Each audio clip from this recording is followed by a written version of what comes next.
अस्सलाम वालेकुम नाजरीन, खुश आमदीद है आपका अपने चैनल हसन कहानी हब पर। यहाँ आपको मिलेंगी देसी कहानियाँ, सबक आमोज किस्से और दिल को छू लेने वाली बातें। अगर आपने अभी तक हमारे चैनल को सब्सक्राइब नहीं किया तो अभी सब्सक्राइब कर लीजिए ताकि हर नई कहानी सबसे पहले आप तक पहुँचे। हसन कहानी हब को सब्सक्राइब करो। एक वक्त का किस्सा है। गुलूना नामी गांव में करीम बख्श नाम का एक आदमी रहता था। बड़ा ही ईमानदार सा बंदा था। वो गांव में आम की लेड़ी लगाता था। उसके आम बहुत मशहूर थे और लोग दूर दूर से उसके आम खरीदने आते। वो आम बहुत अच्छी कीमत देता था। उसका एक पड़ोसी था, नाम था फलक शेर। ये बंदा कोई काम काज नहीं करता था, हर वक्त घर बैठा रहता, बीवी के ताने सुनता और मोहल्ले भर में अपनी बेगिरती का चर्चा करवाता। एक दिन उसकी बीवी बोली, आज मेरे लिए 1 किलो आम लेते आना, दिल कर रहा है खाने का। मेरे पास पैसे ही नहीं हैं आम खरीदने के। तू किसी काम का नहीं, तेरे बच्चे भी आम के पीछे मर रहे हैं और तू कह रहा है पैसे नहीं। ये लो थैली, जाओ मेरे लिए 1 किलो आम लेकर आओ। फलक शेर शर्मिंदा होकर उठा, बाजार गया। आम वाले करीम बख्श के पास जाकर बोला, 1 किलो आम दे दो अच्छे वाले। भाईजान, आम तो खत्म हो गए। ये सुन के फलक शेर भड़क गया, बोला, ये सामने क्या रखे हैं, ये आम नहीं है। करीम बख्श बोला, ये तो किसी और ने बुक करा लिए हैं भाई जी। फलक शेर को बड़ा गुस्सा आया। वो वापस घर गया और बीवी को बोला, देखो जी, अब मैं भी लेडी लगाऊंगा इसी करीम बख्श के सामने और आधी कीमत पर आम बेचूंगा। पर हमारे पास तो 1 पाई भी नहीं, लेडी कैसे लगाओगे? पैसे की क्या जरूरत है, अब तो मैं रात को जाकर लोगों के बागों से आम तोड़ूंगा।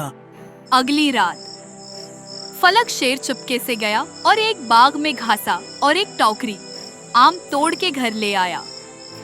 सुबह होते ही वो करीम बख्श की लेडी के सामने अपनी लेडी लगाई और बोला, आओ भाई आओ, फलक शेर के आम आधी कीमत में लो, करीम बख्श से भी सस्ते। गांव के लोग चौंक गए, इतने सस्ते आम, सब उसके पास ही आम खरीदने आए। करीम बख्श देख के हैरान रह गया, सोचने लगा, ये कैसे मुमकिन है, ये तो नुकसान में बेच रहा है। उस दिन करीम बख्श का एक भी आम न बका और फलक शेर के सारे आम बिक गए। मायूसी में डूबा हुआ करीम बख्श शाम को सोचता रहा कि ये बंदा तो आधी कीमत पे बेच रहा है, फिर भी खुश होके घर जा रहा है, जरूर कोई चक्कर है। अगले दिन फिर यही हुआ। फलक शेर आया, लेडी लगाई, आधी कीमत पर आम बेचने लगा। करीम बख्श के दिल में खटक और बढ़ गई। शाम के वक्त जब फलक शेर जाने लगा, करीम बख्श चुपके से उसके पीछे लगा। देखा कि फलक शेर सैधा गांव के बाहर वाले बाग की तरफ जा रहा है। करीम बख्श समझ गया ये आम चोरी कर रहा है। अब उसने फौरन जाकर बाग के मालिक चौधरी नवाबदीन को सब कुछ बताया। चौधरी साहब को गुस्सा आ गया, बोले, ओए नक्के, मेरे बाग के आम चोरी करके बेच रहा है, चल मुलाजिम आओ, आज खुद ही दुखाता हूँ। चौधरी नवाबदीन मुलाजिम के साथ बाग की तरफ गया और दरख्तों के पीछे छिप गए। इधर फलक शेर भी आया। इसने टोकरी जमीन पर रखी और जैसे ही वो दरख्त पर चढ़ने लगा तो पीछे से मुलाजिम ने पकड़ लिया और एक दरख्त के साथ बांध दिया।